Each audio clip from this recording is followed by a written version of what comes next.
नमस्कार दोस्तों, विज्ञान वीडियो लेक्चर में आपका स्वागत है। आज हम 7वीं कक्षा के अध्याय पौधों में जनन को शुरू करने जा रहे हैं। आज हम इस अध्याय का पहले भाग को समझेंगे। तो आइए जानते हैं कि आज के वीडियो में हम लोग क्या क्या पढ़ने वाले हैं। सबसे पहले हम जनन की विधियां के बारे में समझेंगे और उसके बाद अलैंगिक जनन किसे कहते हैं इनके बारे में भी हम चर्चा करेंगे। तो आइए आज के पहले विषय से शुरू करते हैं और जानते हैं पहले इस पाठ के परिचय के बारे में। हमने पिछली कक्षा में पढ़ा था कि सभी जीव अपने समान जीवों का जनन करते हैं। माता पिता से संतति का जन्म जनन कहलाता है। लेकिन हमारे मन में यह प्रश्न आता है कि पादप यानी कि पौधे आखिर कैसे जनन करते हैं। पादपों में जनन विभिन्न विधियों द्वारा होता है, जिनके बारे में हम इस पाठ में पढ़ेंगे। दोस्तों, अधिकांशतः पादपों में मूल, तना और पत्तियां होती हैं। ये पादप के कायिक अंग कहलाते हैं, जिन्हें इंग्लिश में हम वेजिटेटिव पार्ट्स कहते हैं। वृद्धि की निश्चित अवधि के बाद अधिकांश पादपों में पुष्प निकलते हैं।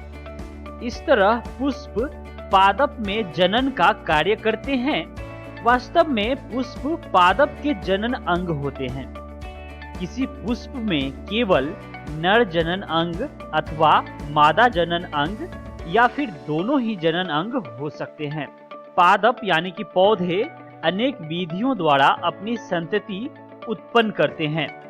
पादप अनेक विधियों द्वारा अपनी संतति उत्पन्न करते हैं। इनमें जनन दो प्रकार से होता है। पहला अलैंगिक जनन और दूसरा लैंगिक जनन। अलैंगिक जनन में पादप बिना बीजों के ही नए पादप को उत्पन्न करते हैं, जबकि लैंगिक जनन में नए पादप बीजों से प्राप्त होते हैं। तो आइए हम दो तरह के जनन प्रक्रिया को हम बारी बारी से समझेंगे। सबसे पहले हम जानेंगे अलैंगिक जनन के बारे में। दोस्तों, आप कभी गन्ना, आलू और गुलाब के बीज नहीं देखे होंगे। तो आखिर ये पादप जनन कैसे करते हैं? तो इन्हीं सब प्रश्नों का उत्तर हम जानेंगे। अलैंगिक जनन में नए पादप बीजों अथवा बीजाणुओं के उपयोग के बिना ही उगाए जाते हैं। आइए हम विस्तार पूर्वक समझेंगे। सबसे पहले हम समझेंगे कायिक प्रवर्धन के बारे में। यह एक प्रकार का अलैंगिक जनन है, जिसमें पादप के मूल, तने, पत्ती अथवा कली, जिसे हम मुकुल कहते हैं, किसी कायिक अंग द्वारा नया पादप प्राप्त किया जाता है। क्योंकि जनन पादप के कायिक भागों से होता है, अतः इसे कायिक प्रवर्धन कहते हैं। पर्व संधि तने या शाखा का वह भाग है जहां से पत्ती निकलती है।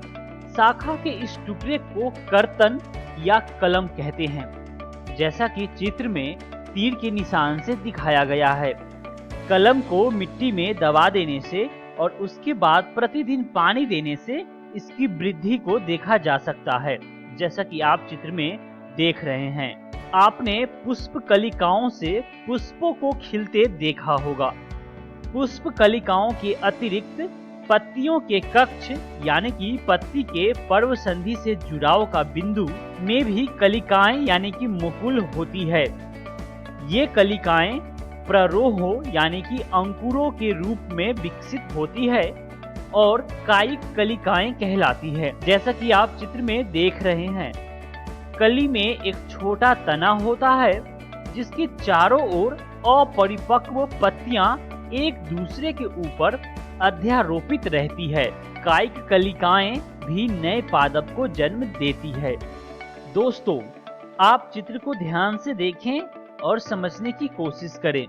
आप क्या काम करें कि एक आलू को लीजिए, उसके बाद उसे आवर्धक लेंस की सहायता से इन पर पड़े छत चिन्हों को देखें। आप इनमें कलिका या कलिकाएं देख सकते हैं। तो इस तरह से आलू पे पड़े छत चिन्ह को आंख कहते हैं। इसे बेहतर समझने के लिए आप एक क्रियाकलाप कर सकते हैं। सबसे पहले क्या करेंगे कि आलू के कुछ टुकड़े को लेंगे और उसे चाकू की सहायता से काटेंगे, जिनमें से प्रत्येक में एक आंख अवश्य हो। और उसके बाद आप क्या करें कि उन्हें मिट्टी में दबा दें। अब उस स्थान पर कुछ दिनों तक पानी डालते रहने से आलू की टुकड़ों में से आंख से अंकुरित होता पादप दिखाई देंगे और वही पादप बाद में बड़े होकर पौधे बन जाते हैं और हमें आलू मिल जाती है, जैसा कि आप चित्र में देख रहे हैं। इस तरह से आप अदरक या हल्दी भी उगा सकते हैं। ब्रायोफिल्म यानी कि पत्थर चट्टा में पत्ती के किनारे के गर्त में कलिकाएं होती है, जैसा कि आप चित्र में देख रहे हैं। अब यदि इस पादप की पत्ती आर्द्र मृदा पर गिर जाए तो प्रत्येक कलिका यानी कि मुकुल नए पादप को जन्म दे सकती है। कुछ पादपों की जड़ें यानी कि मूल भी नए पादपों को जन्म दे सकती है। उदाहरण के लिए शकरकंद और डालियां, जिन्हें हम डहेलियां भी कहते हैं। आइए दोस्तों, अब हम समझेंगे कायिक प्रवर्धन के लाभ के बारे में। जिन पौधों में बीज उत्पन्न करने की क्षमता नहीं होती है, उनका प्रजनन कायिक प्रवर्धन विधि के द्वारा ही किया जाता है। इस विधि द्वारा उगाए गए पौधों में बीज द्वारा उगाए गए पौधों की अपेक्षा कम समय में फल और फूल लगने लगते हैं। पौधों में पीढ़ी दर पीढ़ी आनुवांशिक परिवर्तन होते रहते हैं, फल कम और छोटा होते जाना आदि।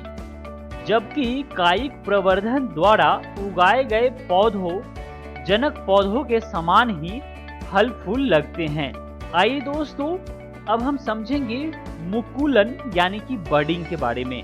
दोस्तों, आपने पहले यीस्ट के बारे में पढ़ा होगा, जिसे केवल सूक्ष्मदर्शी द्वारा ही देखा जाता है। इनके लिए यदि पर्याप्त पोषण उपलब्ध हो तो यीस्ट कुछ ही घंटों में वृद्धि करके गुणन यानी कि अर्थात जनन करने लगते हैं। यीस्ट एक एकल कोशिका यानी कि एक कोशिक जीव है। आइए हम जानते हैं कि ये जनन कैसे करते हैं। अंकुर यानी कि बर्ड शब्द का अर्थ है छोटा पौधा। मुकुलन की प्रक्रिया में एक छोटा अंकुर जनक जीव के शरीर पर विकसित होता है और समय आने पर नए जीव के निर्माण के लिए खुद को जनक जीव से अलग कर लेता है। हाइड्रा और यीस्ट में मुकुलन होता है। इसे आप याद रखें और चित्र को देखकर समझने की कोशिश करें। दोस्तों, जैसा कि आप चित्र में देख रहे होंगे, यीस्ट कोशिका से बाहर निकलने वाला छोटे बल्ब जैसा प्रवर्ध यानी कि मुकुल या कली कहलाता है। मुकुल क्रमशः वृद्धि करता है और जनक कोशिका से विलग यानी कि अलग होकर नई यीस्ट कोशिका बनाता है। नई यीस्ट कोशिका विकसित होकर परिपक्व हो जाती है और फिर नई यीस्ट कोशिकाएं बनाती हैं। आइए दोस्तों, अब हम जानेंगे खंडन, जिसे हम इंग्लिश में फ्रैगमेंटेशन कहते हैं। दोस्तों, आपने तालाबों अथवा ठहरे हुए पानी के अन्य जलाशयों में हरे रंग के अवपंकी गुच्छे यानी कि फिसलनदार तैरते हुए देखे होंगे। ये शैवाल होते हैं। खंडन बहुकोशिकीय जीवों में होता है, चाहे वह पौधा हो या जानवर। इस प्रक्रिया में बहुकोशिकीय जीव परिपक्व होने पर 2 या अधिक टुकड़ों में बंट जाते हैं। इसके बाद प्रत्येक टुकड़ा एक नए जीव के रूप में विकसित होता है। उदाहरण के लिए स्पायरोगायरा, जो कि एक पौधा है, और समुद्री एनीमोन, जो कि एक समुद्री जीव है, में खंडन की प्रक्रिया होती है। जैसा कि आप चित्र में देख रहे हैं, स्पायरोगायरा जो कि एक पौधा है, इसमें खंडन कैसे होता है। यह 2 या अधिक खंडों में विखंडित हो जाते हैं। ये खंड अथवा टुकड़े नए जीवों में वृद्धि कर जाते हैं, जैसा कि आप चित्र में देख रहे हैं। यह प्रक्रम निरंतर चलता रहता है और कुछ ही समय में शैवाल एक बड़े क्षेत्र में फैल जाते हैं। इसी तरह प्लेनेरिया, जो कि एक जीव है, इसमें भी खंडन की प्रक्रिया होती है, जिसे चित्र में दिखाया गया है। आइए दोस्तों, अब हम समझेंगे बीजाणु निर्माण के बारे में। दोस्तों, इसके पहले के अध्याय में हमने पढ़ा था कि डबल रोटी में वायु में उपस्थित बीजाणुओं से कवक उग जाते हैं। आइए हम क्रियाकलाप को करते हैं और समझने की कोशिश करते हैं। आप क्या करें कि डबल रोटी पर रुई के जाल में बीजाणुओं को देखने की कोशिश करें। जब बीजाणु निर्मुक्त होते हैं तो ये वायु में तैरते रहते हैं। चूंकि ये बहुत हल्के होते हैं, इसलिए ये लंबी दूरी तक जा सकते हैं। बीजाणु अलैंगिक जनन ही करते हैं। प्रत्येक बीजाणु उच्च ताप और निम्न आर्द्रता जैसी प्रतिकूल परिस्थितियों को झेलने के लिए एक कठोर सुरक्षात्मक आवरण से ढका रहता है। इसलिए ये लंबे समय तक जीवित रह सकते हैं। अनुकूल परिस्थितियों में बीजाणु अंकुरित हो जाते हैं और नए जीव में विकसित हो जाते हैं। मॉस और फर्न जैसे पादप में भी जनन बीजाणुओं द्वारा होता है, जैसा कि आप चित्र में देख रहे हैं। इस तरह से दोस्तों, हम इस वीडियो के सारे विषयों का अध्ययन कर चुके हैं। आइए एक बार फिर से देखते हैं कि आज के वीडियो में हमने क्या क्या पढ़ा। सबसे पहले हम जनन की विधियां के बारे में समझा और उसके बाद अलैंगिक जनन किसे कहते हैं इनके बारे में भी जाना। आइए दोस्तों, हम जानते हैं कि अगली वीडियो में हम लोग क्या क्या पढ़ने वाले हैं। सबसे पहले हम लैंगिक जनन के बारे में समझेंगे। इसके बाद फल और बीज का विकास कैसे होता है इनके बारे में भी समझेंगे और अंत में बीज प्रकीर्णन किसे कहते हैं इनके बारे में भी समझेंगे।